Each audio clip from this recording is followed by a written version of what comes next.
The great hall of the Moonstone Citadel smells of power. It is a thick, cloying scent woven from the ancient stone, the burning hearths, and the combined musk of 1,000 werewolves, each projecting their strength, their status, their place in the rigid hierarchy of our world.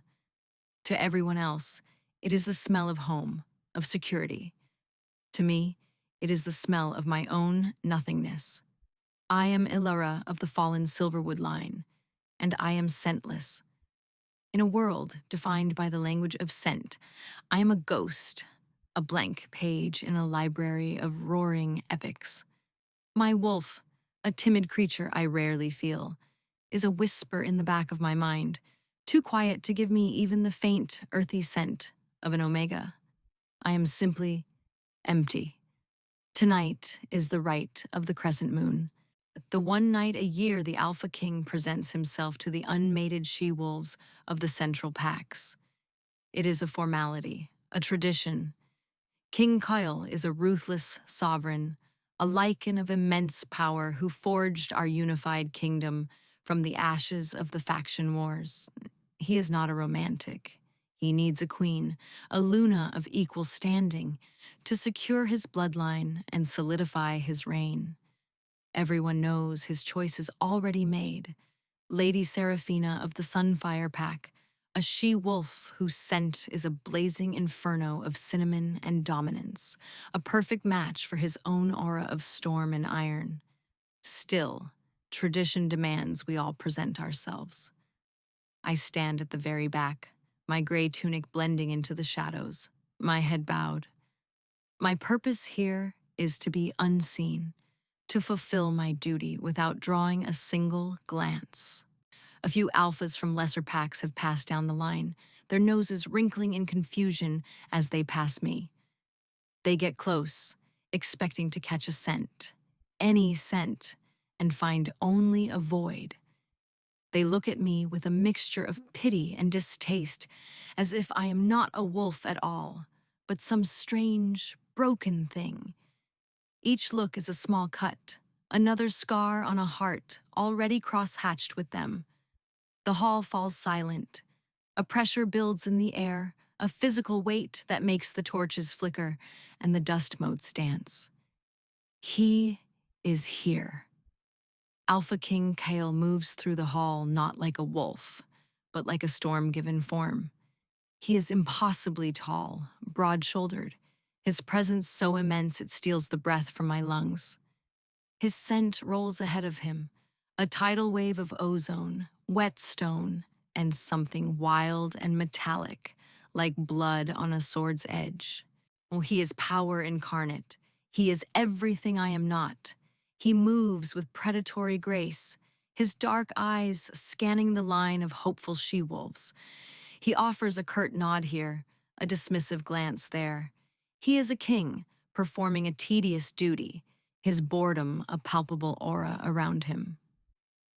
He passes Seraphina, his intended, and his expression does not change, a deliberate political statement. He will not show his hand until the ritual is complete. He is approaching my end of the line, the forgotten corner where the lowest of the low are placed. My heart hammers against my ribs, a frantic bird trapped in a cage of bone. Just pass me by. Please, just pass me by. He stops. He does not stop near me. He stops directly in front of me. The entire hall holds its breath. The silence is so absolute, I can hear the crackle of the fire, the frantic beat of my own blood in my ears. His head tilts, a subtle movement for a being of such overwhelming power. His nostrils flare just once, and his eyes, as dark and unforgiving as a winter midnight, lock onto mine. For the first time in my life, someone is truly seeing me, and in his eyes, I see not the emptiness I expect, but a cataclysm of shock. It is as if the storm has finally found its center. The air between us ignites. A scent, faint but undeniable, blooms in the space he occupies. It is not his scent of storm and iron. It is pine and winter frost, a clean, sharp fragrance I have never smelled before. It is coming from me. My wolf, my silent sleeping wolf, awakens with a shuddering jolt. Mate. The word is not a thought. It is a brand, seared into the deepest part of my soul.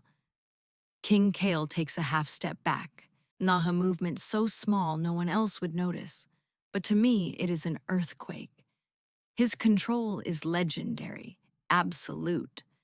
To see it crack, even for a second, is to see a mountain tremble. His gaze sweeps over me, from my worn leather boots to my plain brown hair, and the shock in his eyes curdles into something else, disbelief, and then a cold, horrifying dawning of disappointment. I am not Seraphina. I am not a powerful Luna from a strong bloodline. I am the scentless girl from a disgraced line. The ghost. A low growl rumbles in his chest, a sound like stones grinding together deep within the earth. It is not a growl of desire. It is a growl of fury, of cosmic outrage. His inner beast, his lichen, has recognized me. But the king, the man, is appalled by what he has found. The hope that had flared in my chest for one brilliant, impossible second dies, turning to ash. The pain of it is a physical blow, stealing the air from my lungs. You, he says, his voice a low, dangerous rasp that cuts through the silence. The single word is an accusation. It hangs in the air, heavy and sharp. All around us, whispers erupt like wildfire. The pack can feel the shift in the room, the raw, primal energy of a fated bond recognition. They can smell the impossible scent of pine and frost that now clings to me. A scent only my true mate could have ever unlocked. And they can smell his rage. He looks at me as if I am a disease, a flaw in the fabric of his perfect world. His jaw is tight, his hands clenched into fists at his sides. The man is at war with the beast. And from the cold fury in his eyes, the man is winning. This is not possible. His words are for him. But they strike me like stones. I lower my head, my hair falling to hide my face, my cheeks burning with a shame so profound, it feels like it might consume me whole. The one person in the entire world who was supposed to see me, to complete me, looks at me with utter revulsion. My wolf, just awakened, whimpers inside me, a soft, wounded sound of a creature that has been kicked just as it learned to stand. King Kale, his beta, a hard-faced wolf named Gideon, steps forward, his voice low. The bond has presented itself. The moon goddess has chosen. Kyle's head snaps toward him, his eyes blazing with incandescent rage. The goddess is mistaken, he snarls, and the sheer force of his voice sends a tremor of fear through the hall. He turns his gaze back to me, and it is devoid of any warmth, and any recognition of the sacred connection that now thrums between us like a raw, exposed nerve. He sees only a political liability, a weakness. I, Kyle, Alpha King of the United Packs. He booms, his voice resonating with power, each word a hammer blow against the anvil of my heart. Reject you. He does not say my name. I am not worthy of a name. I reject this bond. You are nothing to me. You are no one. A collective gasp ripples through the crowd. A public rejection? It is the ultimate cruelty, the deepest shame a wolf can endure. It is a death sentence for the soul. The bond, newly forged and blazing with life, shatters. The pain is indescribable. It is not a clean break, but a violent tearing, a shredding of spirit from spirit. A scream builds in my throat, but I choke it down, my body trembling with the effort. I will not give him the satisfaction of my tears. I will not break in front of them all. The scent of pine and winter frost vanishes, snuffed out like a candle flame. The emptiness returns, but it is different now. Before, it was a quiet absence. Now it is a gaping, screaming wound. A void filled with the agony of what I held for a single, breathtaking moment. My wolf howls in silent despair, a sound only I can hear, curling up to die in the desolate landscape of my soul. Remove this thing from my sight, Kyle commands, his voice dripping with contempt. He turns his back on me, a gesture of ultimate dismissal, and strides toward Lady Seraphina. He takes her hand, his voice softening just enough for the front rows to hear. Forgive the interruption, my lady. On some traditions are more tiresome than others. Two of the king's guard seize my arms. Their touch is rough, impersonal. They do not see a she-wolf suffering an unbearable wound. They see an inconvenience, a piece of trash to be disposed of. They drag me from the hall, my worn boots scraping against the polished stone floor. No one meets my eyes. I have been unmade, erased from the pack in a matter of moments. They don't take me to my small room in the servants' quarters. They drag me through the citadel, past the kitchens and the armory, and toward the great northern gate. The cold night air hits me, sharp and biting. It is the scent of exile. One of the guards shoves a small leather pouch into my hands. It contains a few dried rations and a flint and steel, a parting gift for the rejected. The king's decree is exile, the guard says, his voice flat and devoid of pity. You are to leave the territory of the Moonstone Pack and never return. You are packless, kinless. If you are found on these lands after sunrise, you will be hunted as a rogue. He does not need to say it. I am already less than a rogue. A rogue has a scent, an identity. I am just the void where a wolf should be. The heavy gate groans open just enough for me to slip through. The guards watch me, their faces impassive stone. I do not look back. I step out of the citadel, out of the only home I have ever known, and into the vast, unforgiven wilderness. The gate clangs shut behind me, the sound echoing the final, brutal severing of every tie I have ever had. The pain in my chest is a living thing, a clawed beast tearing me apart from the inside. But beneath the pain, a tiny, hard kernel of something else is forming. It is cold and sharp, and it feels like defiance. He did not just reject me. He tried to erase me. He will not succeed. I will survive. I will endure this. I have to. It is the only thing I have left. The first few weeks are a blur of cold and hunger. The forest is a brutal master. Every rustle of leaves is a threat, every shadow a predator. My wolf is silent, a dead weight in my soul, offering no instinct, no comfort. I am utterly, terrifyingly alone. I learned to hunt with snares made from vines, to find edible roots, to build shelters that keep out the worst of the rain. I survive on stubbornness, alone. The pain of the rejected bond is a constant companion, a dull, throbbing ache that flares into sharp agony whenever I let my guard down.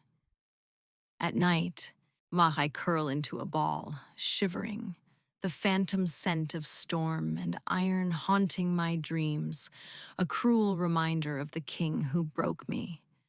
One night, huddled beneath a rocky overhang during a fierce thunderstorm, I hit my lowest point. I am starving, soaked to the bone, and the ache in my soul is a physical agony that makes it hard to breathe. It would be so easy to just stop, to lie down and let the cold take me. Let the forest reclaim my useless body. The thought is a seductive whisper, peace, an end to the pain. But as the thunder cracks overhead, Something inside me cracks open with it, a spark of fury. No, I will not die for his pride. I will not let his cruelty be the end of my story.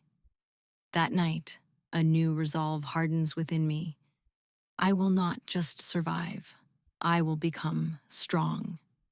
Strong enough that no one can ever hurt me like that again. Strong enough that if I ever see him again, he will not see a broken, scentless girl. He will see a survivor. 3 months later, that resolve is tested. I am tracking a rabbit when the forest goes unnervingly silent.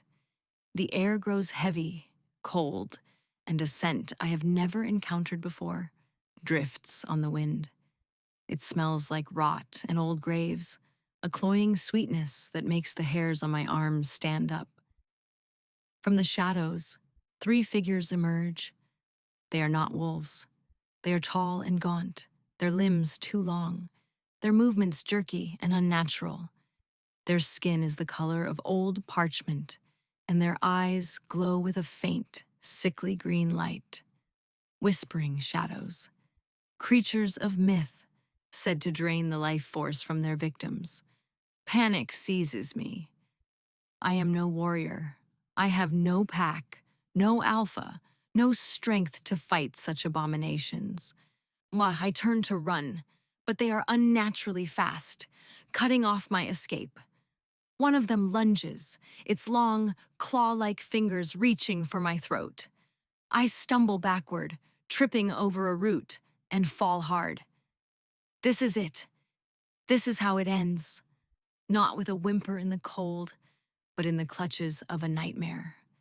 As the shadow looms over me, its foul breath washing over my face, something inside me ignites. It is not the timid whisper of my old wolf. It is a roar. A primal, furious inferno of power erupts from the core of my being. A wave of pure force, shimmering in silver like moonlight, blasts outward from my body. The shadow shrieks, not in pain, but in terror, as the wave hits it. It does not burn or tear. It unmakes. The creature dissolves, its form unraveling like smoke in the wind, its sickly green light extinguished in an instant. The other 2 shadows freeze, their glowing eyes wide with what looks like fear. They look at me, truly look, and for the first time, it is not with pity or confusion, but with utter terror. They turn and flee, vanishing back into the forest as silently as they came. I lie on the forest floor, panting, my body trembling with the aftershock of what just happened. The power is still thrumming under my skin, a wild, exhilarating current, and for the first time, I feel my wolf. She is not a timid whisper. She is a giantess, a magnificent beast of silver fur and eyes like molten moons. She is a deer wolf, a creature of legend, a wolf of the first bloodline, tied not to the earth, but to the moon itself. Mine, she growls in my mind, the voice not a whisper, but a deep, resonant rumble. Her power, my power, is not in projecting a scent. Oh, it is in controlling it. It is in creating a void, a null space that can erase other energies, other scents, other beings. I am not scentless. I am a null scent. A power so rare it was thought to be extinct. A power that makes me a predator to the shadows. A year passes, then another. I am no longer the girl who was cast out. I am Elara of the wilds. I have not sought a pack, but one has formed around me. Rogues and outcasts, drawn to the safety of my territory, a place the whispering shadows will not enter. They saw my power, my skill in hunting and fighting, and they offered their loyalty. I did not ask to be their alpha, but I have become one. My second in command is a large, kind-hearted wolf named Reese. He was in exile, cast out for challenging a corrupt alpha. He smells of warm earth and cedar, a scent of steadfastness and peace. And he looks at me not with awe, but with respect. He sees the woman, not just the power. My control over my null scent ability has grown. I can cloak myself, becoming utterly undetectable.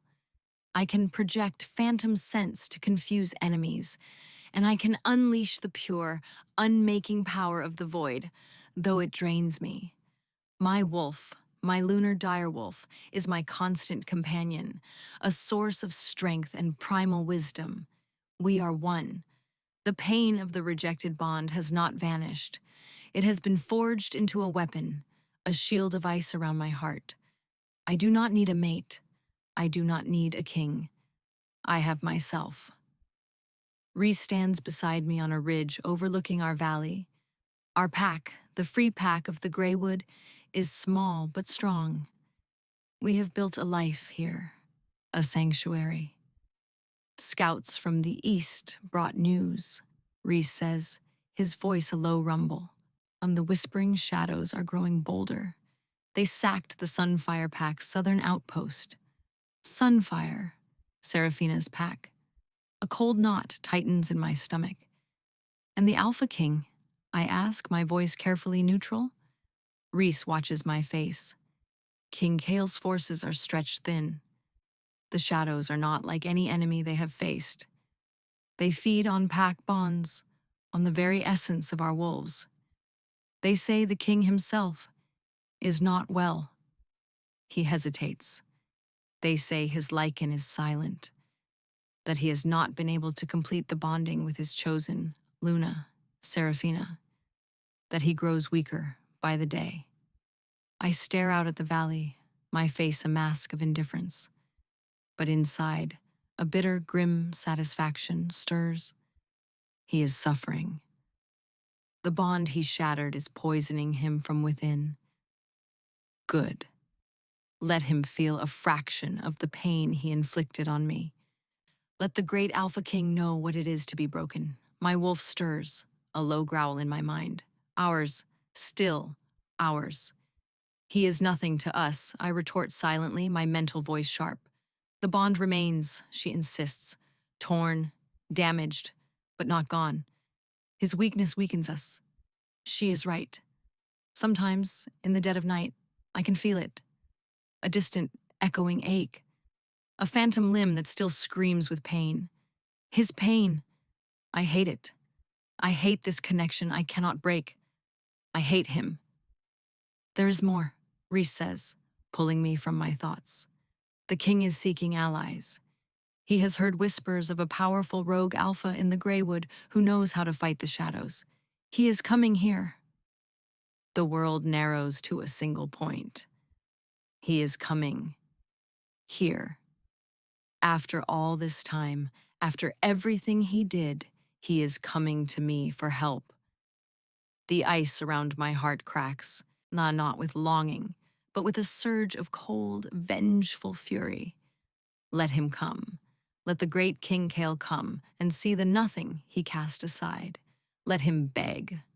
I will enjoy watching him try. The scent of ash and regret is all I have known for 2 years.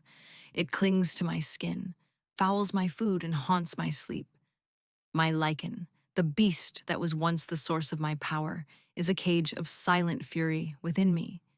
He does not speak. He does not offer strength. He only judges. Every night I lie in my vast, empty bed, the space beside me cold, and I feel the phantom ache of a bond that refuses to die. It is a constant, gnawing pain in my soul, a reminder of my monumental failure. Mine, the beast growls, the first word he has offered in months. The sound is rusty, filled with malice. We rejected ours. Now we are hollow. I threw her away. The scentless girl, Elara. Her name is a shard of glass in my mind. I can still see her face, pale and shocked in the torchlight of the great hall. I can still feel the jolt of the bond, the impossible, perfect recognition of pine and winter frost. My soul had recognized its other half, and my pride, my damned, arrogant pride, had declared it an error.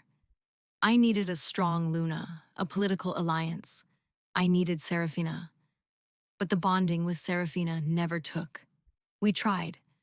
The rituals were performed, the oaths spoken, but there was no spark, no merging of spirits. Her scent of cinnamon, once so appealing, now seems harsh and artificial. My lichen recoils from her. He wants only what he chose, what the goddess chose for us, the mate I cast into the wilderness. The whispering shadows are the physical manifestation of my failure. They prey on weakness. It unpacks with fractured bonds, and my kingdom is fractured at its very heart. My own power wanes. The alpha strength that once made mountains tremble now feels like a flickering candle. I am consumed by a weariness that sleep cannot cure. I am a king failing his people, all because of a choice made in a single moment of arrogant cruelty. Gideon, my beta, stands before my war table, his face grim. Alpha King, another patrol lost near the Greywood border. The shadows, they are adapting. Our tactics are failing. I stare at the map, but I don't see territories or troop movements. I see her eyes.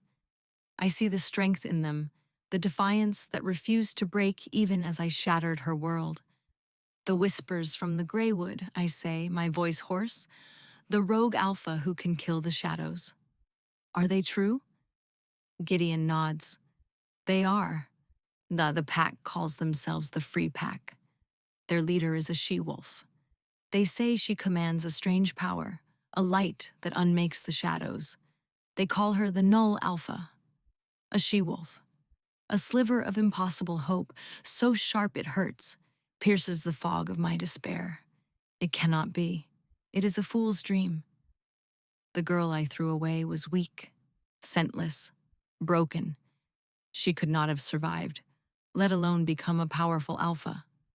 They say she is merciless to her enemies, but fiercely protective of her own. Gideon continues. She has carved out a sanctuary in the heart of the most dangerous territory on the continent. I make my decision. Pride has already cost me everything that matters. I will not let it cost me my kingdom as well. Prepare a small retinue, I command, my voice gaining a sliver of its old authority. No banners. We go to the Greywood not as a king demanding tribute, but as a supplicant seeking aid. I will meet this null alpha myself. My lichen stirs again, a flicker of interest in the desolate landscape of my soul. He is watching, waiting, perhaps to mock my desperation, or perhaps, just perhaps for a reason I dare not name. The journey to the Greywood is tense. The air itself feels different here, wilder, more ancient. My guards are on edge, their sense sharp with anxiety. The shadows are a constant threat, their foul presence lingering at the edges of our senses. But as we cross into the territory claimed by the Free Pack, the feeling vanishes.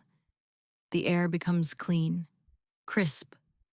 There's a palpable barrier here, a line of power the darkness cannot cross. We are met at the edge of a valley by a patrol of 5 wolves. They are lean, tough, and their eyes wary. They do not bow. They do not show deference. Their leader, a broad-shouldered male with a scent of earth and cedar, steps forward. His eyes are calm, but there is an unmistakable strength in them. I am Reese, beta of the Free Pack, he says, his voice even. Our alpha was told to expect you, King Kyle. The way he says my title holds no reverence. It is simply a name. I have come to speak with your alpha, I say, forcing the arrogance from my tone. I am on her land now. I am the one who needs something. Reese studies me for a long moment, his gaze analytical. He seems to be measuring my worth, and I feel a flash of my old anger before crushing it. I have no right to it. Finally, he nods. Follow me. He leads us down into the valley. It is not a fortress like my citadel, but a sprawling, organic settlement built among the ancient trees. There is a sense of community here, of shared purpose. These are not downtrodden rogues. They are proud, strong wolves who have forged a new life, and they all orbit a single center of power. Her. She is standing on a high rocky ledge, her back to us, looking out over the valley. She is not, as I remember. The girl I cast out was thin and hunched, trying to make herself small. This woman stands tall, her shoulders back, her presence as commanding as any alpha I have ever known. She wears simple leathers, but they fit a body that is now lean and powerful. Her brown hair is longer, braided back with leather cords. She is not the ghost from the hall. She is a queen in her own right. Then she turns, and the world stops. It is her. Elara. My Elara. The breath leaves my body in a painful rush. The sight of her is a physical blow, more powerful than any weapon. The years of hardship have carved new lines into her face, erasing the last traces of girlish softness and replacing them with a stark, beautiful strength. But it is her eyes that undo me. They are the same eyes, but the pain and fear I once saw in them are gone, replaced by a cold, hard fire and a chilling indifference. My lichen, silent for so long, roars to life. Mate! The cry is a cataclysm inside me, a tidal wave of agony and longing that brings me to my knees. The rejected bond, the torn and festering wound, ignites. It is a supernova of pain, so intense I cry out, clutching my chest. It feels like my soul is being ripped in two all over again. She watches me, her expression unchanged. There is no shock, no pity, nothing. That is the worst part, the nothing. She looks at me as if I am a stranger, a minor annoyance. The scent of pine and winter frost, the scent I have chased in my dreams for 2 years, now fills the air. But it is not the soft, shy scent of our first meeting. It is a blizzard. It is a glacier. It is a controlled, deliberate projection of power, cold and sharp and utterly impenetrable. She is showing me what she is. And she is showing me that I cannot have her. King Kyle, she says, and her voice is the sound of ice freezing over a deep lake. It holds no trace of the girl I knew. You wanted to see me. I am here. Reese, her beta, moves to her side, a subtle protective gesture. He places a hand on her arm, and the sight of his touch on her skin sends a bolt of pure, savage jealousy through me. My lichen snarls. Ours. Tell him she is ours. But I cannot. I have no right. I forfeited that right when I spoke the words of rejection. I look at Elara, my mate, my queen, standing beside another male who has given her the respect and protection I denied her. And I know that this is my true punishment. Not the sleepless nights, not the waning power, not the silent beast. It is this. It is seeing what I threw away and knowing with absolute certainty that I can never get it back. I force myself to stand, my body trembling. I have to speak, to explain why I am here, but the words die in my throat. All I can do is stare at her, my soul laid bare in my eyes. I am the ruthless Alpha King, the conqueror, the ruler of all packs. And before this woman, this nothing I cast aside, I am undone. The power dynamic has been completely, devastatingly inverted. She is the storm now, and I am just a man drowning in it. But the silence stretches, thick with tension. My guards shift nervously behind me, their sense a mix of confusion and fear. They feel the raw power radiating from Elara, and they feel the absolute brokenness radiating from me. Their king is on his knees, metaphorically if not physically, before a rogue alpha. Elara finally breaks the silence. Her voice remains a blade of ice. "You are trespassing, Kyle. State your purpose, or leave my lands." She uses my name, no title, and it is another deliberate cut. She is reminding me that here, in her domain, my crown means nothing. I find my voice, though it sounds broken even to my own ears. "The whispering shadows," I manage to say. "They are destroying my kingdom, my packs. I was told, you know how to fight them." A flicker of something, not pity, but perhaps grim understanding, crosses her face. "I know what they are," she says. "And yes, I know how to kill them. What of it?" Her coldness is a wall I cannot seem to breach. "I need your help," I say, the words tasting like ash in my mouth. "I came to ask for an alliance." She laughs. It is not a sound of mirth. It is a short, sharp, bitter sound, like ice cracking. "An alliance," she repeats, her eyebrows raising in mock surprise. "The great Alpha King, who rules 1,000 packs, needs an alliance with a band of rogues? And with me? The nothing you cast out? The thing you had removed from your sight?" Every word she quotes is a fresh twist of the knife in my gut. She remembers it all, perfectly. Of course she does. I branded those words onto her soul. My lichen whines, a pathetic sound of utter misery. "We hurt her, and we broke our own heart. Elara, I begin. But she holds up a hand, silencing me. "Do not speak my name," she commands, and the power in her voice is absolute. It is the voice of a true alpha, and every wolf in my retinue, myself included, instinctively flinches. "You have no right to it. You have no right to be here. You have no right to ask me for anything." Reese steps forward slightly. "Alpha," he says, his tone gentle but firm. "The shadows are a threat to all of us. If they destroy the core packs, they will eventually overwhelm us through sheer numbers." He is her voice of reason, the calm to her storm. And I hate him for it. I hate that he is the one to soothe her, to advise her. Elara's gaze does not leave mine. The cold fire in her eyes burns me.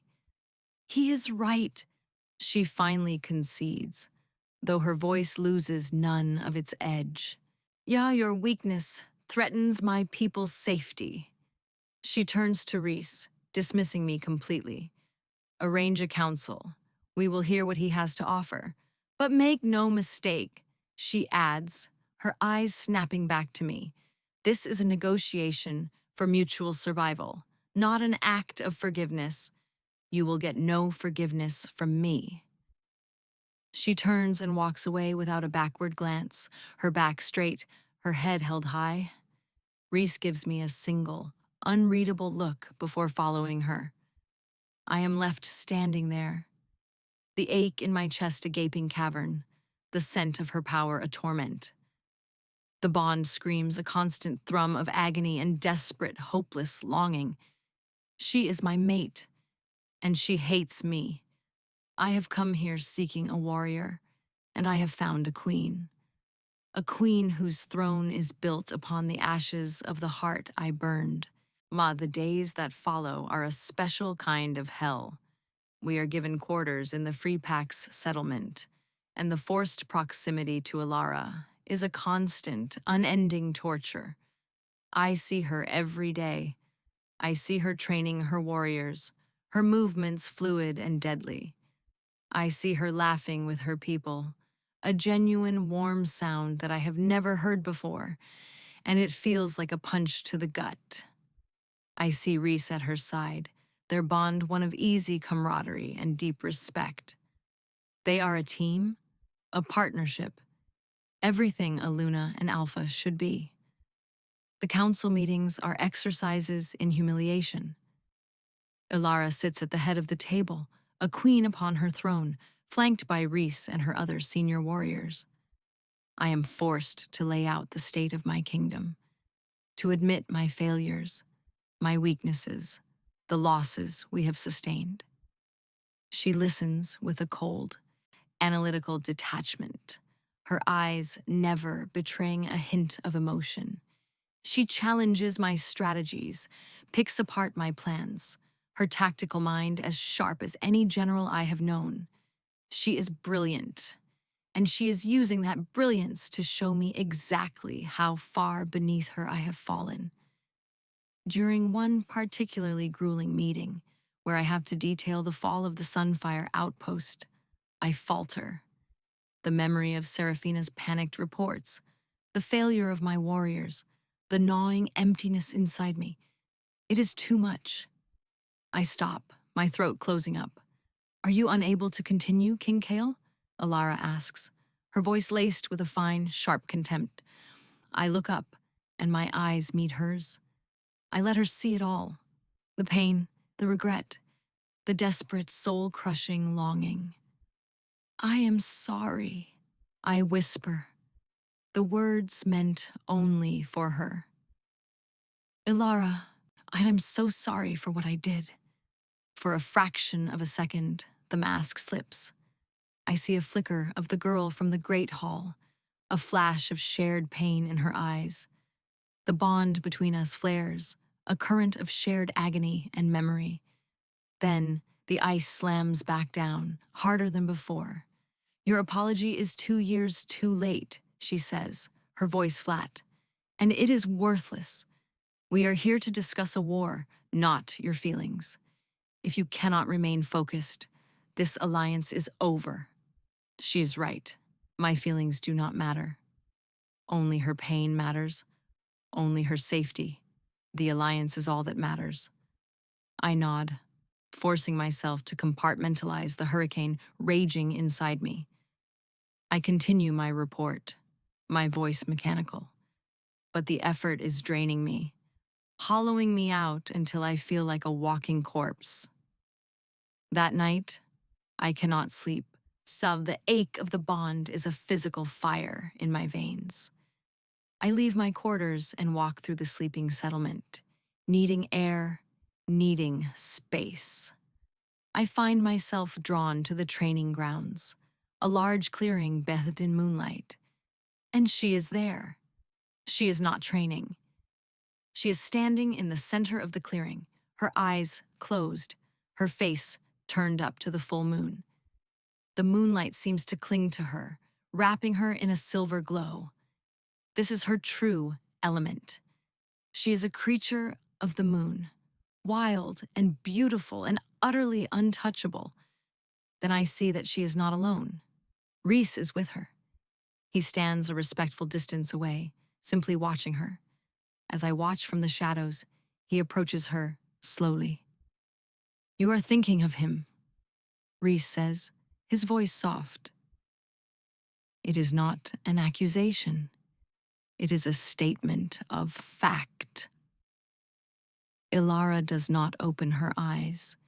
I'm thinking of the war, she replies, but her voice lacks its usual conviction. Elara, he says gently, I feel what you feel. The turmoil, the pain the bond is causing you. Seeing him here is tearing you apart. He steps closer and my entire body tenses. My lichens snarl a silent scream in my mind. You do not have to do this. We can fight the shadows alone. Send him away. She finally opens her eyes and looks at him. The fondness in her expression is a dagger in my heart. You are a good man, Reese, she says softly. You have always been good to me. You showed me I was worthy of respect when I believed I was worthless. Then let me be the one to stand by your side, he says, his voice thick with emotion. He reaches out and gently touches her cheek. Forget him. Choose me. Choose a life of peace. Here, let me help you heal. The jealousy that rips through me is a physical force. It is blinding, all-consuming. Mine! My lichen roars, and for a moment I lose control. A low growl escapes my throat. They both turn instantly, their heads snapping toward the shadows where I stand. Elara's face hardens, the moment of softness gone. Reese steps in front of her, his body taking a defensive posture, his scent flaring with a challenge. Go back to your quarters, Kyle. Elara commands, her voice shaking with barely suppressed rage. You are not welcome here. He offered you peace, I say, my voice a raw rasp. He cannot give you that. The bond, it will not allow it. It will torment you, Elara. It will always be there, a shadow between you. And whose fault is that? She retorts, stepping out from behind Reese, her eyes blazing. You broke it. You destroyed any chance of peace I might have had. You have no right to speak of the bond you shattered. I know, I say, taking a step into the moonlight, my hands raised in a gesture of surrender. I know, and I would give anything, my kingdom, my power, my life, to take it back. Reese looks between us, his face a mask of dawning understanding and sorrow. He sees the truth. He sees the raw, undeniable power of the fated bond, even a broken one. He sees that he's offering her a quiet stream, while her very soul is tied to a raging ocean. Elara, he says, his voice heavy with resignation. This is a battle. I cannot fight for you. He looks at me, and there is no anger in his eyes, only a profound sadness. She deserves happiness, whatever the cost. Do not fail her again. He turns and walks away, and leaving us alone in the moonlit clearing. The air crackles, thick with unspoken words and 2 years of pain. My lichen is screaming at me, urging me forward. Fix this. Make her see. Grovel. Beg. Do anything. I know what I have to do. It is not a strategy. It is not a manipulation. It is the only truth I have left. I walk slowly toward her until I am standing just a few feet away. The scent of pine and frost is so strong it makes me dizzy. I can feel the heat of her anger, the cold of her pain. And then, I do the one thing my pride, my power, my entire life has trained me never to do. I drop to my knees. I lower my head and bare my throat to her, the ultimate act of submission. My wolf, my lichen, the beast that has bowed to no one, kneels with me. In this moment, there is no king, no conqueror. There is only a male, broken and penitent, on before his one true mate. I was a fool, I say, my voice thick and raw, speaking to the dirt at her feet. I was a coward. I was so afraid of what the pack would think, of the political weakness, that I threw away the single greatest gift the goddess could ever offer. I did not reject you, Elara. I rejected myself, my own soul. She says nothing. I can feel her shock, her disbelief. I can feel the bond between us vibrating with the force of my confession. I don't ask for your forgiveness, I continue, my eyes squeezed shut against the shame. I do not deserve it. I don't ask you to choose me. You deserve a good man, a man like Reese, who saw your worth from the beginning. All I ask is that you allow me to fix what I broke. Not for us, for you. I am releasing you. I, Kale, formally and completely sever my claim. You are free. I'm free to choose him, free to choose a life without me, free of the pain I have caused you. I choke on the last words. My only request is that you let me fight for you. Let me die for you, if I must, to ensure you have the chance to live that life in peace. That is all I ask. I remain on my knees, my throat bared, my life entirely in her hands. She could kill me right now, and I would welcome it. My lichen is silent, not with rage, but with a strange, solemn peace. We have done it. We have offered her everything. We have given her the power, the choice, the freedom. We have knelt. The rest is up to her. The silence is absolute, broken only by the sound of my own ragged breathing. I wait for her judgment, for the cold words of dismissal, or worse, for her to simply turn and walk away, leaving me kneeling in the dirt, a king with no kingdom and no soul. I stay on my knees, the damp earth seeping through the fabric of my trousers, my neck exposed. Every second that passes is an eternity. My fate hangs balanced on the edge of her will. She could walk away. She could accept my release and choose Reese, and I would have to live with that. I would deserve to live with that. Finally, she speaks. Her voice is not the blade of ice it has been. It is something else, something fragile and trembling. Get up. I look up at her. The moonlight catches the tears tracking silently down her cheeks. The sight of her crying because of me, is a fresh agony. The ice has shattered, and what is left is raw, exposed pain. Elara, I breathe, my own voice breaking. I said, get up. She repeats, her voice stronger now, laced with an anger that feels different from the cold fury of before. This is hot, present, born of a fresh wound.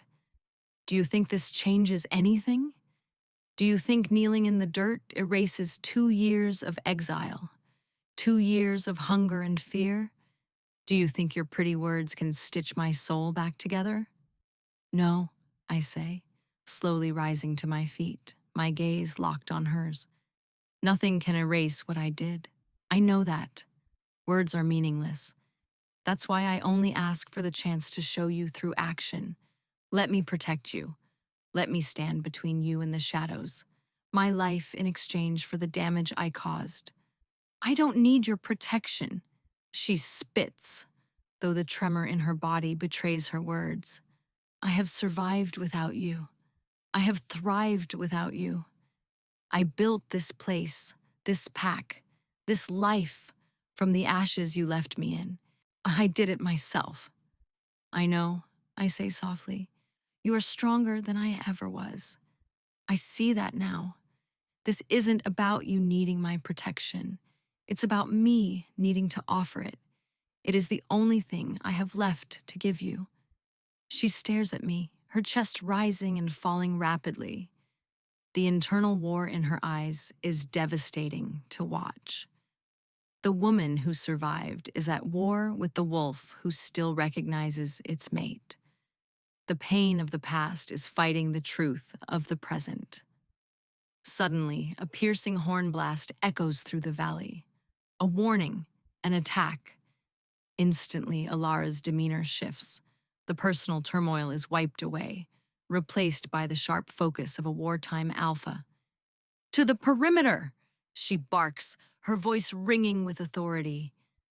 Warriors begin pouring out of the dwellings, their movements drilled and efficient. The settlement comes alive with the grim purpose of defense. Reese, she calls, and he is there in a second, his own face set and serious. The personal drama between them is gone, replaced by their duty. West Wall. They're trying to break the barrier? And you? He asks, his eyes filled with concern. I'm going to the source, she says, her gaze hardening. The Shadow Lord leading them, cutting off the head of the snake. You can't go alone, Reese protests. It's too dangerous. She won't be alone, I say, stepping forward. My own guards have formed up behind me, ready for battle. My warriors and I will go with her. Elara looks at me, and for a moment I think she will refuse. But Reese nods slowly. He's right. You need the support. This is not the time for pride. She gives a curt, reluctant nod. Fine, but you follow my commands, Kyle. Understood. Understood, Alpha, I reply, and the title feels right on my tongue. In this, I will follow her to the ends of the earth. We move through the forest, a silent, deadly group. Elara leads the way, her senses preternaturally sharp. She moves with a grace that is both beautiful and lethal. The air grows cold, thick with the stench of decay. We are close. We find them in a clearing, a swirling vortex of shadow and sickly green light. In the center stands a creature larger than the others, its form vaguely humanoid but twisted, its head adorned with a crown of jagged, shadowy bone. The Shadow Lord. It radiates a palpable aura of malice and hunger, and it is focused entirely on a small group of Elara's warriors, led by Reese, who are desperately trying to hold a defensive line. The Shadow Lord raises a hand, and a bolt of pure darkness strikes one of the warriors, who cries out and collapses, his life force visibly draining away, his skin turning to gray dust. No! Elara cries out, and before I can stop her, she breaks from our cover, her body glowing with that ethereal silver light. Leave them alone! The Shadow Lord turns its attention to her. Its empty eyes seem to widen, and a sound that might be a dry, rasping laugh echoes in the clearing. It senses her power. It wants it. The lunar wolf, the Shadow Lord hisses, its voice like dry leaves skittering across pavement. We thought your line was extinguished, a feast for the ages. It lunges toward her impossibly fast. My lichen roars, protect! Protect ours! I move without thinking, my body propelled by pure instinct, by 2 years of pent-up regret and a desperate need to prove my worth. I throw myself in front of Elara, meeting the Shadow Lord's charge. But the creature is not aiming for her. It feints, its shadowy form sidestepping me, and its true target becomes clear. It is not after the most powerful, it is after the heart. It drives a claw of solidified shadow straight toward Reese. Everything happens in slow motion. Elara's scream of Reese! Reese's eyes widening in shock, too slow to react. And my choice. A split second. Her happiness. That is all that matters. I promised her peace. I promised her the freedom to choose him. If he dies, that choice dies with him. I change my trajectory, shoving Reese out of the way with all my force. He tumbles to the ground, safe. And I take the blow, meant for him. The pain is absolute. It is a cold that burns, a void that consumes. The shadow claw pierces my side, and it is not just flesh and bone that it tears. It feels like it is ripping my very soul from my body. My strength vanishes. The world grays out at the edges. I collapse to my knees, the Shadow Lord's foul presence looming over me. Kyle! Alara's scream is a sound of pure, unadulterated agony. It is the sound of the bond, of her soul crying out, as it feels mine being extinguished. I look at her, my vision blurring. I see her face, and the cold indifference is gone, replaced by terror and a dawning, horrified love. In her eyes, I finally see it, acceptance, and it is the last thing I see before the darkness takes me. The sight of Kale falling, of his life force being devoured by the Shadow Lord's magic, shatters the last of the ice around my heart. The pain is not his alone, it is mine. The broken bond screams, a feedback loop of agony that threatens to tear me apart. My wolf, my great lunar direwolf, howls in fury and grief. Mate, save ours, heal ours. He took the blow for Reese. He didn't save himself. He didn't even save me. He saved the man he thought I would choose. He saved my chance at happiness at the cost of his own life. It was not a strategic move. It was a sacrifice, the ultimate proof of his change. In that moment, all the pain, the anger, the years of bitterness, they don't vanish, but they are dwarfed by a single, overwhelming truth. I love him. I have always loved him. My wolf has always known. My heart has always known. It was only my pride, my wounded, stubborn pride, that stood in the way. No, I whisper, my voice trembling. I will not lose you. The Shadow Lord turns its attention back to me, its essence swelling as it feeds on Kal's fading life force. He is gone, little wolf. His power is mine, and yours will be next. A choice crystallizes in my mind, clear and sharp as a shard of ice. Not a choice made from desperation or loneliness, but a choice made from a position of power. My power, my will. I can let him die, and I will be free. Free to live my life with Reese, safe and peaceful. Or I can choose him. I can choose the storm. I can choose the other half of my soul. Yes, I say to my wolf. Yes, he is ours. We claim him. I reach out, not with my hand, but with my spirit, across the chasm of our broken bond. I find the tattered, frayed edges of his soul, and I grab hold. I pour all of my will, all of my love, all of my acceptance into that connection. Kale, I choose you. I accept this bond. I accept you. The world explodes in a flash of silver light. The bond does not just heal. It reforms, stronger, more powerful than it ever could have been before. It is not just the fated pull of instinct. It is a conscious, willed act of union. His raw alpha power, the storm and iron I have so long feared, floods into me. And my power, the cold, clear light of the moon, floods into him. We are not two separate beings anymore. We are one. Kale's body convulses on the ground. The shadow wound in his side begins to steam, the darkness dissolving under the onslaught of pure lunar energy. His eyes snap open, and they are no longer just his own dark gaze. They glow with a faint silver light. My light. The Shadow Lord stumbles back, screeching in agony. The life force it stole from Kyle is being ripped away, burning it from the inside out. What is this? Impossible. Kyle gets to his feet, his movements no longer weak but filled with a terrifying new power. He looks at me, and in his eyes, I see our two souls entwined. He smiles, a fierce, predatory grin. This, he says, his voice a duet with my own wolf's growl, is what a true bond looks like.